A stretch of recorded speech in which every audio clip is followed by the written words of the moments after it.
Rhodes just made some very surprising comments that has fans trying to figure out what it means. We'll also see what's going on with Jade Cargill, Naomi, and more. Starting things off with Cody Rhodes, because this is a big deal that he might have already added a big swerve to. Cody Rhodes was recently speaking with Kay Adams about his WWE character and presentation. That's when Cody Rhodes admitted that his babyface run is definitely approaching the end. He had this to say about the topic of being a babyface in pro wrestling, quote, "I don't ever get tired of it because you get to have all of this in these moments. I do think we're probably at the tail end of it though, because there's only so much someone can like you. I would love to do it to the end of my career, but there's only so much. At a certain point, they want to see somebody else. I get that. And that's where you have to change as a character. I think you have a good solid year, maybe even 3 years, because I'm not changing until I'm changed, if that makes any sense. If you're burying it and hate it and talk about it, that you don't want it on your TV, that's what an actual bad guy is. If The Rock had it his way, I would have been changed already.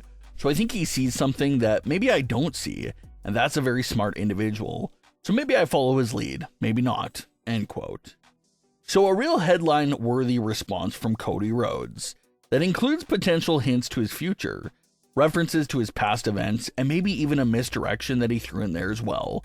Cody revealed that if he could, he would love to stay in this current era and persona as a babyface for the rest of his career, but he's aware that after a while things get stale and fans start gravitating towards someone new, and that's when you have to evolve as a character to stay fresh and relevant. So he's aware that the time for the end of his babyface run will eventually come for him. But what's interesting is the time frame for when Cody believes this heel turn could take place. Cody gave it a range of 1 year to 3 years. And a lot of people in the comments and community all throughout it said the same thing.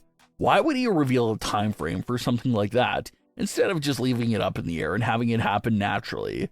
Well, it's possible that Cody Rhodes threw out a big time range up to 3 years for his heel turn to take place, because maybe it's a misdirection and reverse psychology.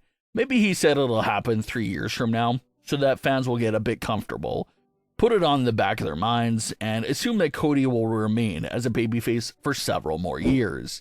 But maybe he said that on purpose to throw everyone off the scent, so that when his heel turn happens, maybe in a matter of a few months, it'll be an even bigger shock because he said that he has 3 more years as a babyface.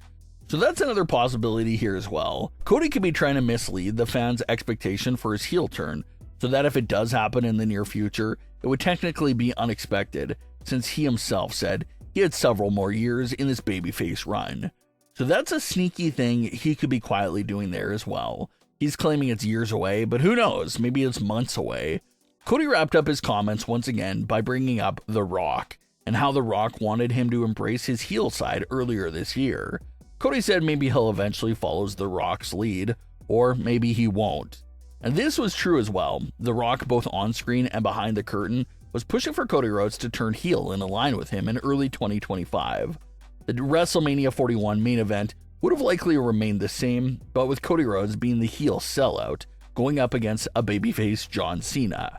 That's what The Rock was really pushing for from a creative perspective, but at the last second, they pivoted and gave that whole heel narrative to John Cena.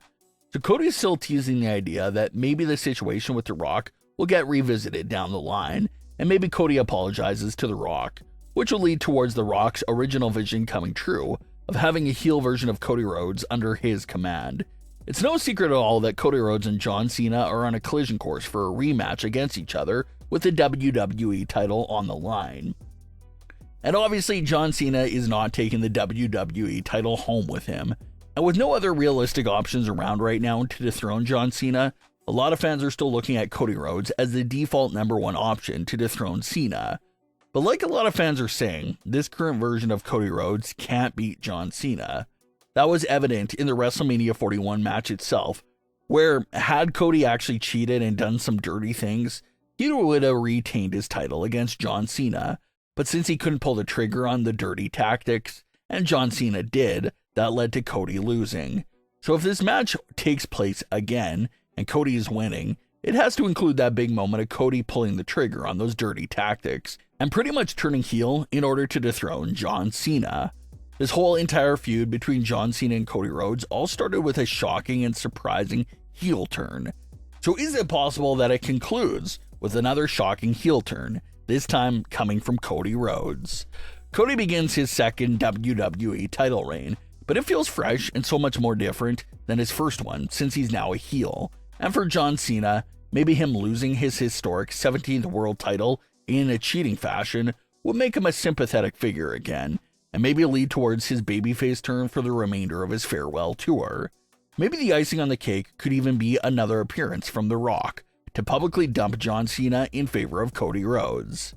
So it's just interesting that Cody Rhodes is discussing a heel turn because a lot of fans have been discussing that idea of him turning heel in 2025. So is it happening 3 years from now, or could it truly be a few months away after all? Speaking of interesting things fans think they could see coming, that brings us to Naomi and Jade Cargill. Reports recently surfaced that claimed had Jade Cargill never been injured in late 2024, that there were alleged plans for her to become the WWE Women's Champion and even walk into WrestleMania 41 with the title. So considering that WWE allegedly had plans to make Jade Cargill a world champion by now, that has fans wondering if a Jade Cargill world title reign could be happening in the immediate future. And if it does, that opens up another interesting possibility since Naomi, Jade's arch nemesis, is currently the Money in the Bank contract holder. That sets up a nice little dynamic there between a world champion and a contract holder that have a lot of history with each other. And if those pieces fall in place and Jade becomes women's champion, you just know Naomi will bring up how she attacked Jade Cargill backstage and how she's going to do it again to cash in this time around.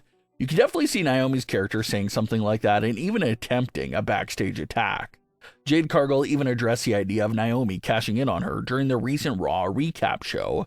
Jade Cargill says that she doesn't see Naomi ever having a successful cash-in on her, and that if Naomi really does use it on her, that it will be a failed cash-in. If Naomi fails her cash-in, that would be a historic one as well, because up until this point, every single women's Money in the Bank contract holder in history has had a successful cash-in. So if that's the dynamic they're about to set up on SmackDown, it would be an intriguing one. But what are your thoughts on today's stories? Leave your comments below. Don't forget to subscribe with all notifications on, and leave a like if you enjoyed. Thanks for watching, guys.